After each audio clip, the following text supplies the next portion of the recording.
భార్య సంపాదించే సంపాదనపై భర్తకు హక్కు ఉందా?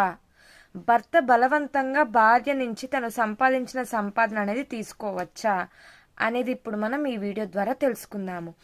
భార్య సంపాదించే సంపాదన అది ఆమెదే. భర్త బలవంతంగా తీసుకుంటే అది చట్టవిరుద్ధం అవుతుంది.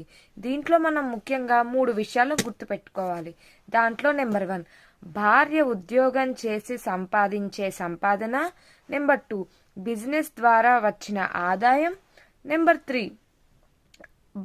భార్య అంటే ఆమె పేరుపై బ్యాంకు ఖాతాలోని డబ్బు. ఇవన్నీ ఆమెకే చెందుతాయి. భర్త దాన్ని బలవంతంగా తీసుకుంటే ఆర్థిక వేధింపు అంటే ఎకనామిక్ అబ్యూస్గా పరిగణిస్తారు. భర్త బలవంతంగా భార్య నుంచి డబ్బు తీసుకోవడం అనేది చట్ట విరుద్ధం. అది నేరంగా పరిగణించవచ్చు.